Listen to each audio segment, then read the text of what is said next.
All right, I think we have successfully made it live. I am getting a couple of last minute things together here while we get started. We have several topics to go over tonight. There was a Remerton police lawsuit that we're going to cover. There was also both of the men that were missing near the Flint River in Georgia have also been found. We covered that briefly, so I wanted to give an update on that. There's several other issues. I want to make sure that everybody knows where they can find the Brady list for Valdosta and a multitude of other issues. So we'll get into all of that in just a moment. I am going to quickly play one of the videos that is from. It's actually from early March. Uh, I think it was from around March 5th. We're still in early March, but I lose time quickly. So we're going to play that video really quickly so that everybody can kind of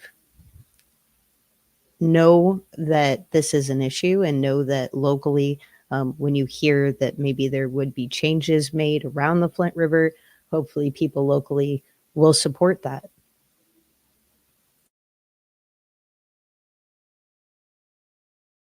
Worker and friend of Darius Stevens is speaking out about river safety. Stevens' body was recovered from the Flint River Sunday, his recovery coming nearly 3 weeks after he disappeared while taking water samples for the city of Albany. And as WALB News 10's Caitlin Barker reports, the man believes that Stevens' death could have been prevented. Darius Stevens was taking water samples from the river during a rainstorm on Monday, February 12th when he disappeared. City protocols require a two-person crew when Stevens apparently fell into the river. According to city leaders, Stevens and his co-worker had become separated at that moment. You know, the stability of the ground. There's no concrete slab, no type of platform. Never been told to wear, a life jacket or anything. We've been doing it for so long the wrong way. And, we've have gotten accustomed to doing it that way. We've reached out multiple times to get a copy of the city's safety protocols for taking water samples. We filed an open records request for that information 2 weeks ago, and we're still waiting for those documents. In a news conference yesterday, City Manager Stephen Carter did state that they will begin looking at the best possible ways to improve safety procedures for those in and around the water. We'll look at this over the course of the next few weeks, kind of determine what's the best course of action to take. And based on those discussions, based on those investigations, based on those evaluations of all of our facilities in and around the water, we'll make some recommendations and we'll try to move forward. We're told water samples are often taken during bad weather because sewage overflow is more likely to happen during heavy rain. It definitely could have been avoided if the city would have made the working conditions, better. Some type of concrete platform, some type of apparatus the way you can attach yourself, to the ground, or even the bare minimum, just require employees to wear a life jacket, while, taking water samples. Several have told WALB they believe changes need to be made in the process for collecting water samples to improve safety. Others believe barriers and signage need to discourage people from being near the river in certain areas that can be slippery during the rain. I'm Caitlin Barker reporting for WALB, your hometown news source.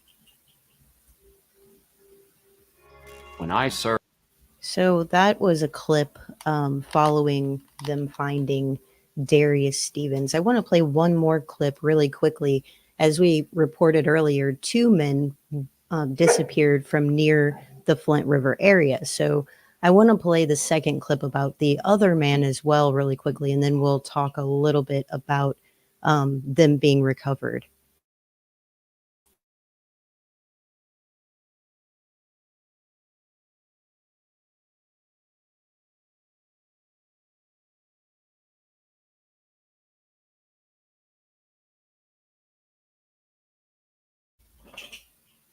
Took just a second to grab that clip. Sorry about that. Both of these men, like I said, disappeared from the Flint River area in Georgia. And apparently this is this is a problem. As I looked into their case, I saw how many people have disappeared near the Flint River in Georgia. I thought, wow, this is unsettling.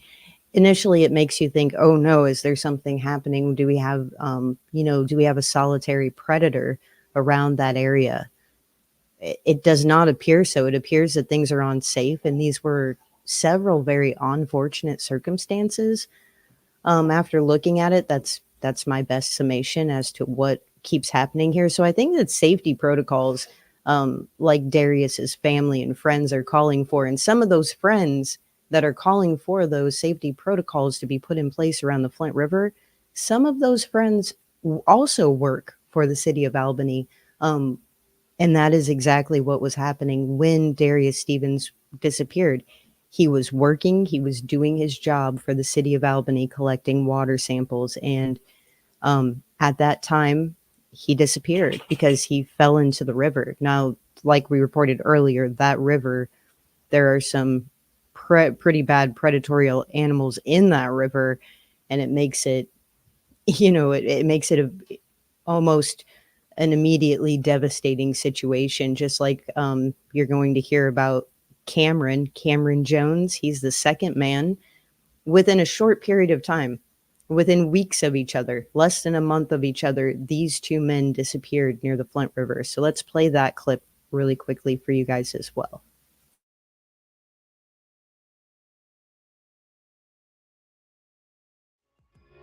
When I served, my work was critical. And I don't feel like that's the case anymore. Of course, we have an Got so ad. bad that I was even thinking about suicide. Whatever you're dealing with, call the Veterans Crisis Line.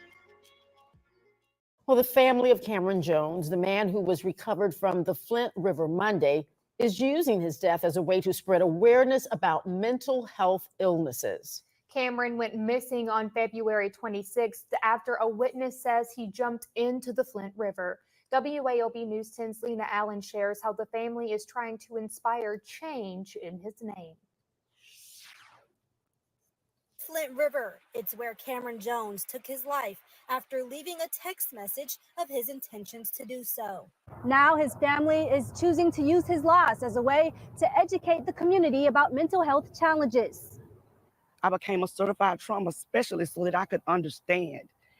And so for me, as hard as it is that I work in this field and have for the last 16 years that I couldn't save my nephew, I don't give up on that. Cameron's last communication was in a text message he left to one of his aunts. It read, "I'm sorry, Auntie. I'm sorry I have to leave you already. You'll find my things at Turtle Park," end quote. A week later, search crews found his body near Radium Springs boat ramp on a pile of debris. His dad says he believes his son's death was a result of emotional trauma he suffered from his twin brother's suicide in 2020. Mental illness. It's real. Cameron's aunt, who raised him, also wants people to remember Cameron as a person and not just for what he did. Cameron was more than a young man that suffered mental illness. I want them to remember Cameron Jones as a young man who had a vibrant life, who had goals, he had dreams. Cameron's funeral is set for Friday, March 8th at 11 a.m. in the Rose Lawn Memory Gardens. His family wants everyone to not only continue sending prayers, but also let Cameron's story inspire change in mental health education. Lena Allen, WALB, your hometown news source. With the Planet Fit. So those are the two cases of disappearances recently from the Flint River. And that, like I said, this is not a new problem by any means. So there are talks of the city kind of evaluating and investigating what could be done better. And I hope that the people locally around Albany, Georgia, and other areas where the Flint River flows through, that river goes a long way. I'm sure that it, in different areas, it is set up a little bit differently. Hopefully they look at that and see if there are other areas where they have precautions in place along the Flint River that are working better. it does seem that there are specific areas within the Flint River where people do disappear more. And it does seem to be because of safety precautions at times. So definitely a huge problem. Now, another thing that I would love for people to know about, and that is called the Brady List.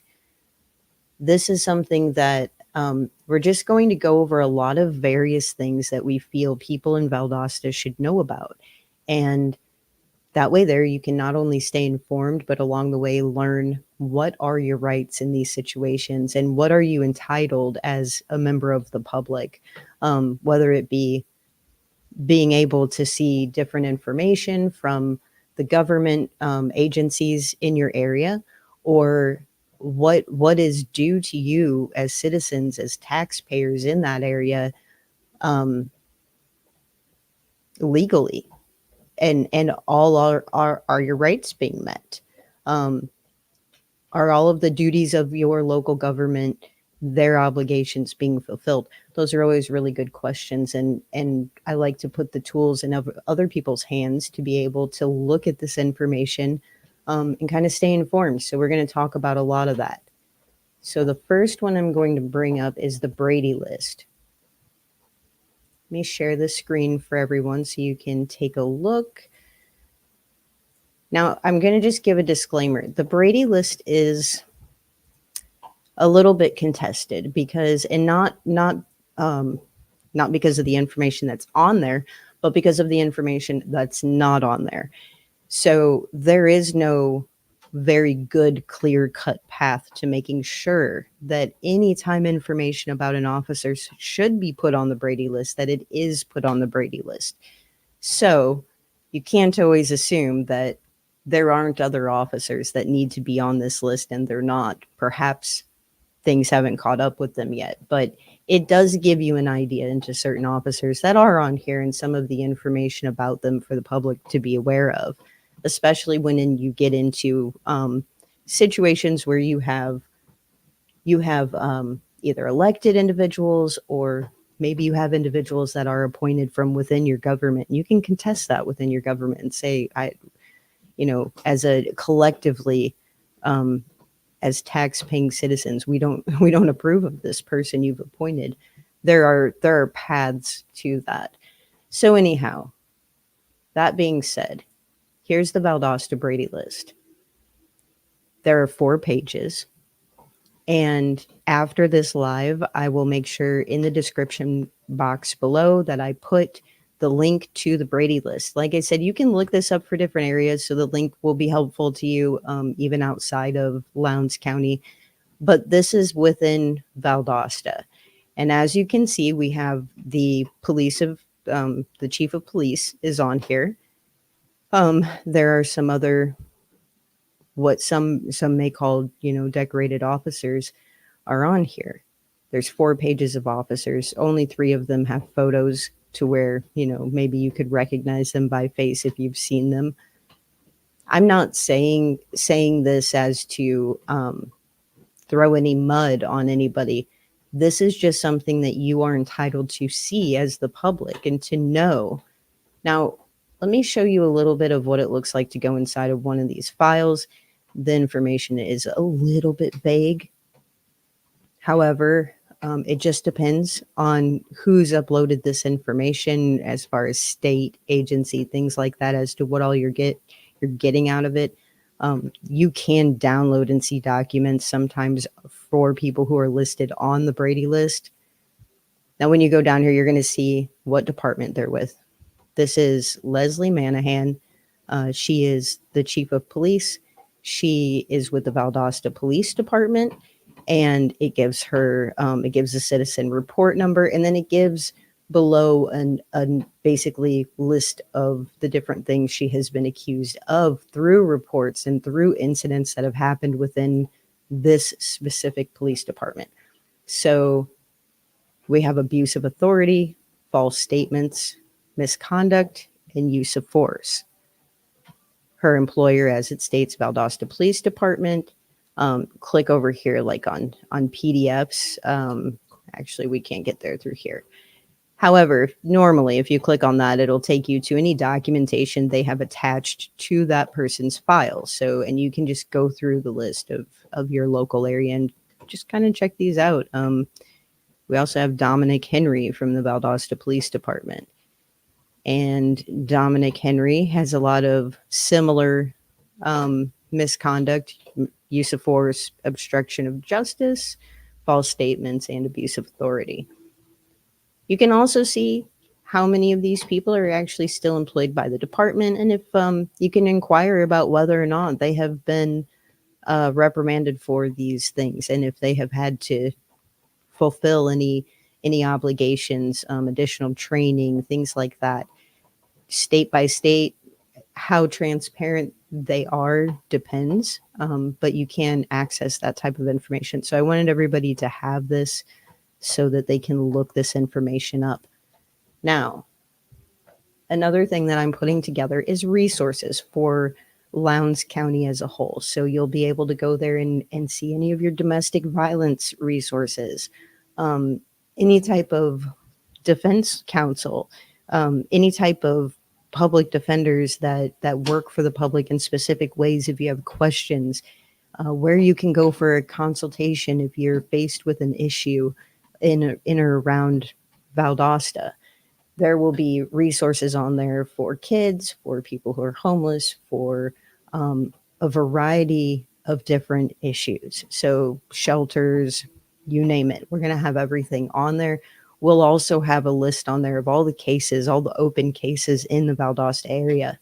It's hard to pin down exactly how many open cases there are because we're aware of more, and there are more listed on the missing databases than what they're listing on an official report that we asked them for. So on this detailed report they gave us, by contacting family members and such, we know that some of these other missing people from Valdosta that are out there are also still missing. Why they're not on this list that the Valdosta Police Department says that they have, I'm not sure. I'm not sure where the disconnect comes in there, but we're still figuring all of that out. So we want to keep a list there so that people genuinely know how many people really are still missing. We have found a current TikTok for one of the teenagers that is missing, one of the endangered missing children that is a teenager in the Valdosta area. We have found some of the fugitives in that area. So we'll keep turning in the tips and see where that lands. Hopefully something can be done about some of these cases because they're currently just ongoing and pending. Just like this teenager who's missing from Valdosta. She's clearly easy to find. It's just a matter of getting all of the dots to connect and getting everybody. Resources are, of course, a huge issue.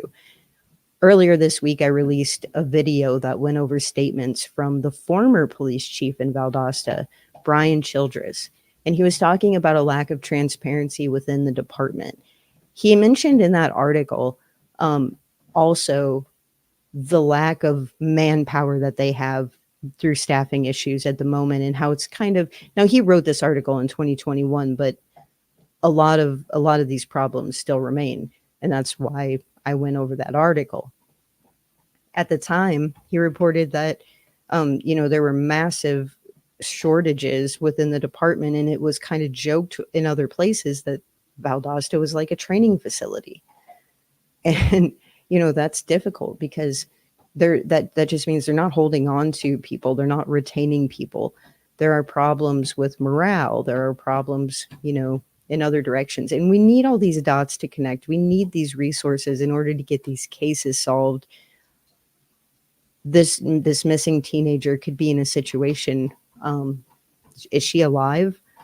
From what we see, she's alive, and that's great news. That's wonderful news. Let's get her before something happens, because she may be alive, but we don't know who all she's around right now. We're able to find her, but we're not tracking her every move. We have no idea what type of danger she could be in on a daily basis. So that needs to be fixed.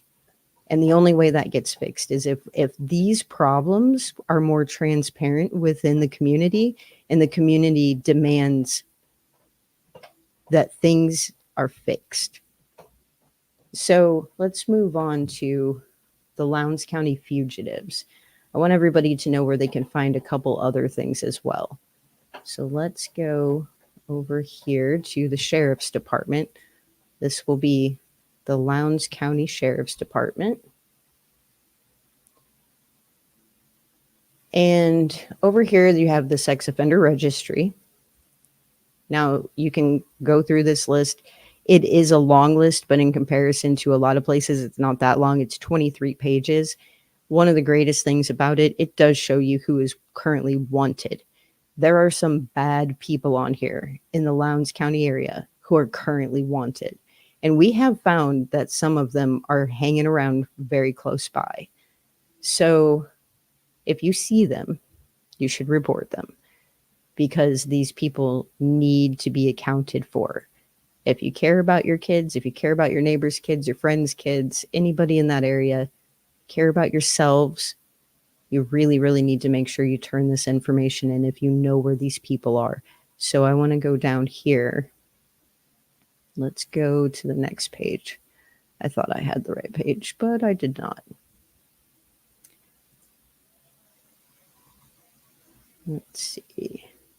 I still didn't have the right page, but that's okay.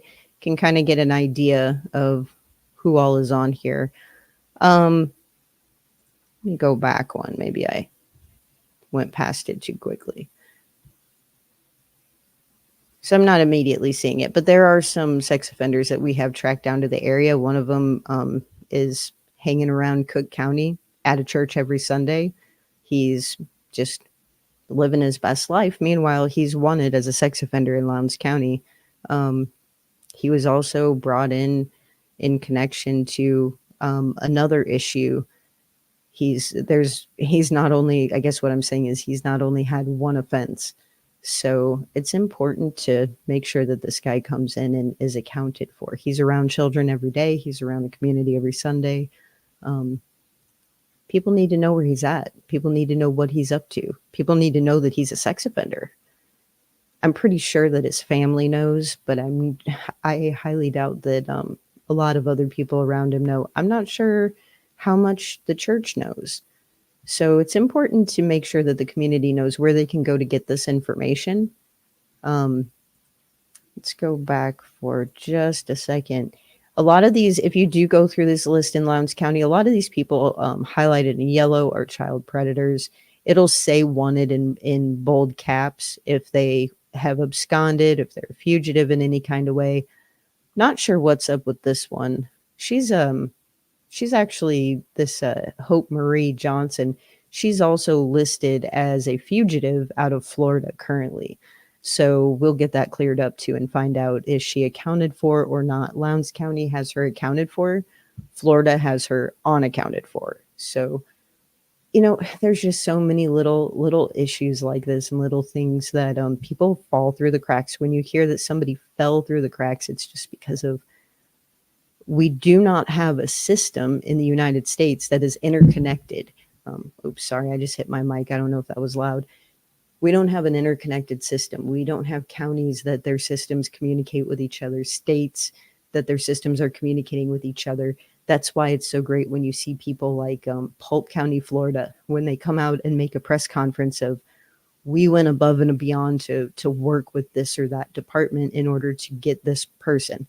It's always a huge deal because most people aren't doing this. Most departments aren't going that extra mile. In fact, they will put up big brick walls when another department or a senior agency comes into a situation that they're handling. So very, very important that the public knows where they can find this information, just in case it's not being actively put in front of you where you can see this and you don't know that these people are just kind of lurking around your community. So those are three of the those are three of the bigger issues that I wanted to cover. Now, Remerton. Remerton, for people who are listening that are local, you'll know exactly where Remerton is. For people who don't, Remerton is just minutes from Valdosta. It is not a very big area, but Remerton had a really big issue. So I'm going to bring that up really quickly and just kind of talk about that real quick. And then we're going to go back to fugitives in just a moment. But I want to make sure that we talk about this lawsuit real quick. And I'm not going to bring the lawsuit up on the screen. There's a couple of things that need to be redacted as far as contact information that I didn't get to do yet. But after I do that, after this live, I am going to share out on our social media the copies of this lawsuit so that people can see the complaint, because it does look like the story is being skewed a little bit locally. And I think it's important that people know what the actual story is. So let me bring this up. Essentially, a citizen of Valdosta sued the police department, and many other people are named in this lawsuit. We'll go over that. But Nicholas Page sued because he was falsely arrested. But it's much more than just a false arrest. I mean, they broke into his home through a window with a search warrant. He wasn't the right guy. They slapped him in the face. Like, it's really, really egregious behavior on the part of the police department. And like I said, this isn't to throw shade at anybody.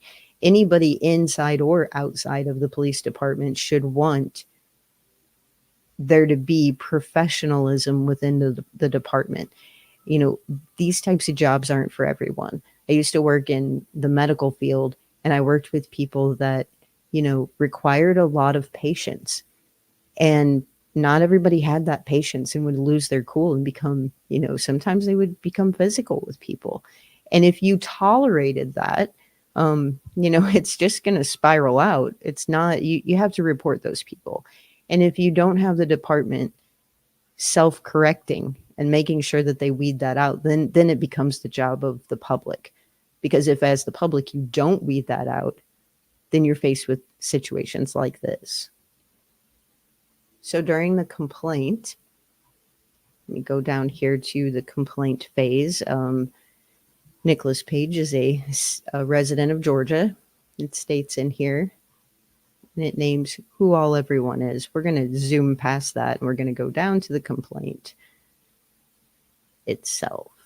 So here's the factual allegations of the lawsuit. On or about September 6th, 2019. So we're going back in time a little bit here. I don't know if people locally were hearing more about this than what we were. Heard it a little bit, but not all these details.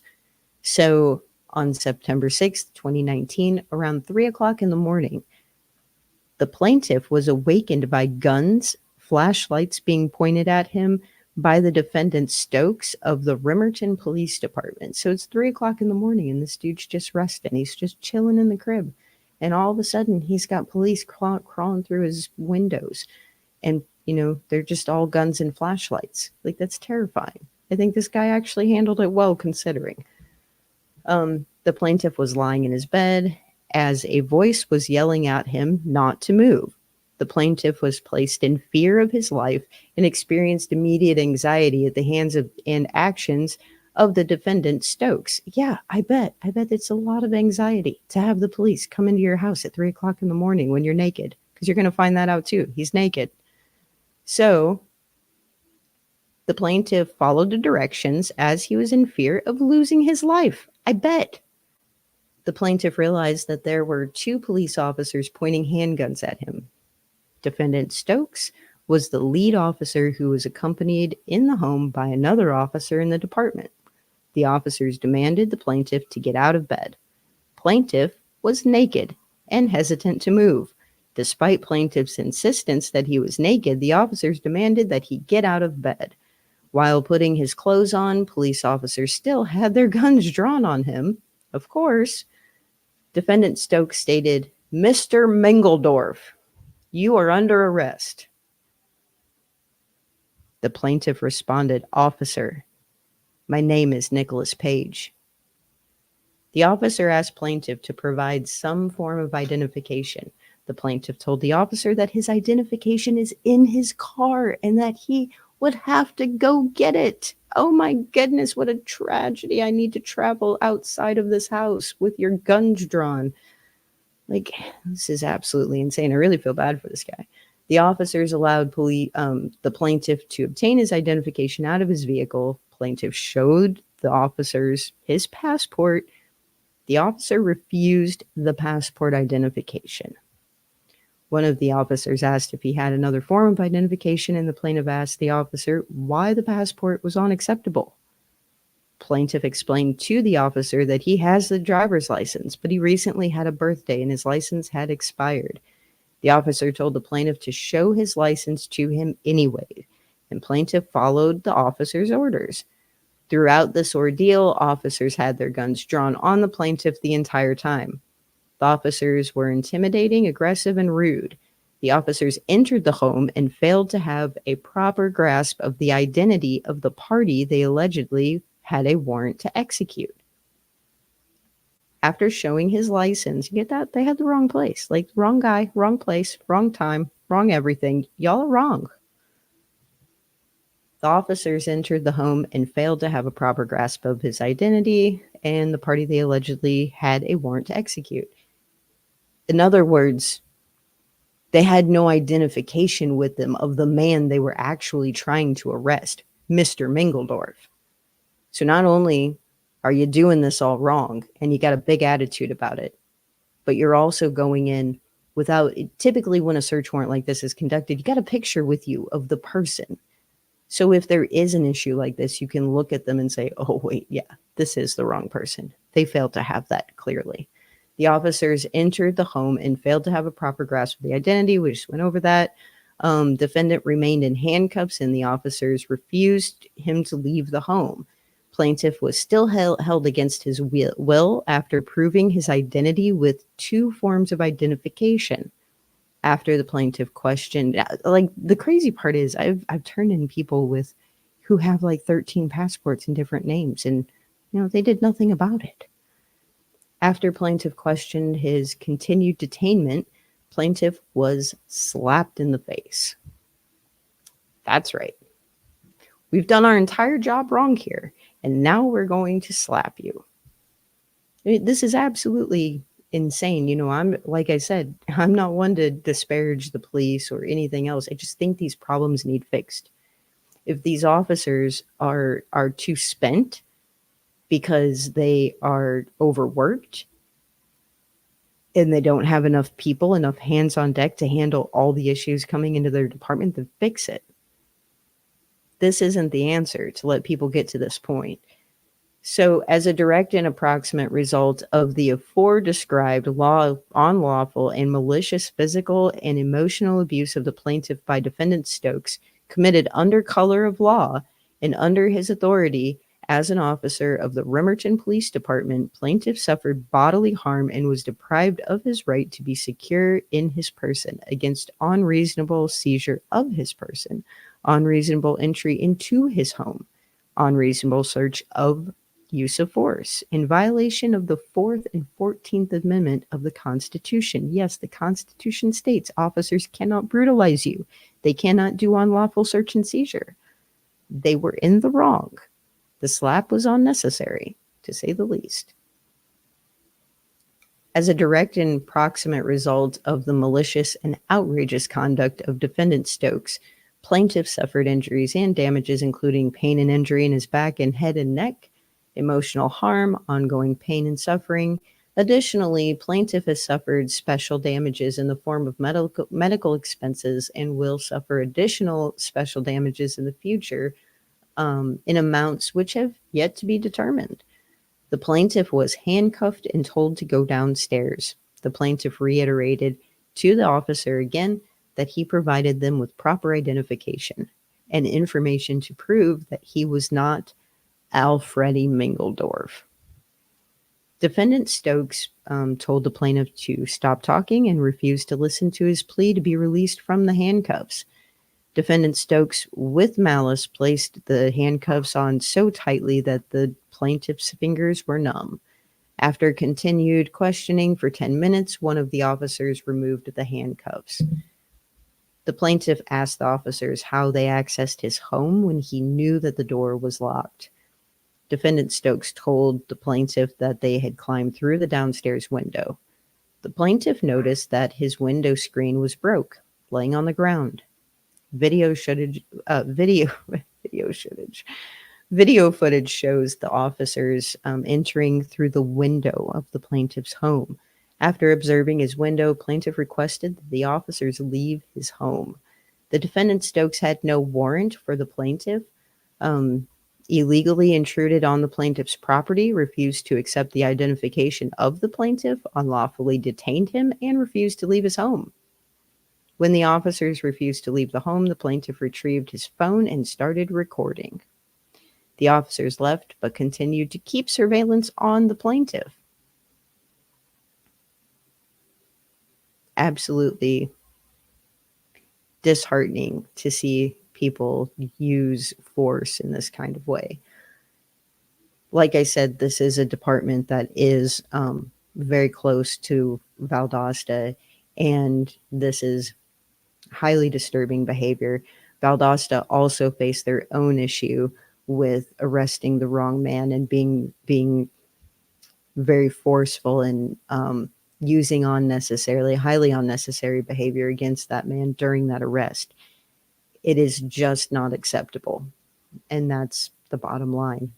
And as a community, Valdosta has the power to inform themselves, know what your rights are, know how you can handle these situations as a community, and get better leadership where you feel you need it.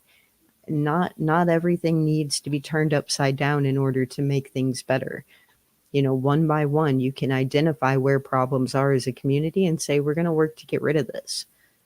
So those are a couple of, really heavy issues going around in the area. There are a lot of heavy issues. Please also make sure you pay attention to anything we've uploaded about the DCF worker who was arrested for child crimes against children, because I think a lot of people in Valdosta have had contact with her. I don't think we have her video on YouTube. We have it on TikTok, so I'll get it over on YouTube. But I think people need to be aware of that as well. If you ever had contact with this woman, if she ever had contact with your children, you need to talk to your children about any physical contact she could have had with them. Definitely concerning. And here's the thing about that. You may think in your mind, oh, well, they're already locked up, so the problem is resolved. No, it's not. People, when someone is sentenced, and very often in Georgia, very few people in Georgia serve their entire sentences. The Georgia courts are so backed up. It can be a big problem in situations like this. So what you could effectively be doing is, if you discover anything ever happened, if you or your child is a victim of somebody and they're already locked up, it can add to or ensure that they stay behind bars. So it could add to their time, because it's another offense that they're going to have to face before they get released, and then it'll tack on more time. And then it also goes to the overall picture that paints for parole when parole comes up, because people don't serve their full sentences. When somebody gets sentenced to 20 years, look at the minimum. Look at what the minimum is, because the parole board's going to take it from there, and they're going to decide what happens. And the parole board takes into consideration other things like overcrowding. So we don't want more people to end up on the street because we simply didn't have enough information to keep them behind bars when they're actively a threat to the community. Going back to fugitives, I hope that everybody in the area will look at this list on the sex offender registry at bare minimum, so that you know. I guarantee you, if you live in the area and you go through this list, you're going to see people you've seen before. So it's important to know that those people, not everybody on this list is scary, crazy looking. Not everybody, some of the people on this list are normal looking people. They don't, would you think that this woman is a sex offender? I mean, she doesn't look friendly. She doesn't, but would you think she's an offender? No, I might not think so. it's important to know who these people are around you. Unfortunately, you don't always know. And we've seen a lot of cases around the United States come up recently that just reiterate that people can be in your presence and you have absolutely no idea who they actually are, the proclivities that they may have. Um, that can be in a very ugly situation very quickly. So I encourage everybody to look through this list. With that being said, we are going to start to cover Lowndes County fugitives and upload some of the content that we've done in the past about them. And make sure that everybody also knows about the Broken Arrow project that we talked about before, where a lot of people were brought in on a child trafficking ring. There was, reports that activity was going on in the Lowndes County area. Lowndes County worked with the GBI, and effectively they brought all these people in, promised, the community that we're going to hold them accountable, and then a bunch of these people just ended up back out on the street. Or they ended up, well, most of them, their cases were just kind of like thrown out. Some of them didn't even have to register. Like, this is so weird. And even you had like people from the university brought in. A guy from the university was brought in, and I'm going to re-upload that content so that everybody can see it and kind of take part in what we're trying to do in this area to make sure that they are holding people accountable who have clear intentions to harm children, to harm women, to harm vulnerable people, to do things within the community that hurt the community. It's just bottom line. So we're going to go over some more of those people. And if we don't feel that we can get the right response from within the departments we need to, then we'll use this community that we're building here to help us get those things done. Essentially, we have people that I know in Valdosta are interested in standing up for victims. And I think it's important that we draw from those people and we get them on our side. So if you're one of those people in Valdosta, please, keep paying attention to what we're doing here, because there's going to be a time where your hands are needed. Maybe it's just by helping us make reports, send emails, do the things that need to be done to get the attention of the right departments to say, hey, we need this taken care of because we're worried about our kids. We're worried about ourselves. We're, just the community in general. The more and more you see the temperature around the nation, the more and more you realize how important it is to watch out for these things. So anyhow, we're gonna get way more into the fugitive stuff again, and I appreciate everybody that was here tonight. We've had a few more people here tonight than I thought would be here.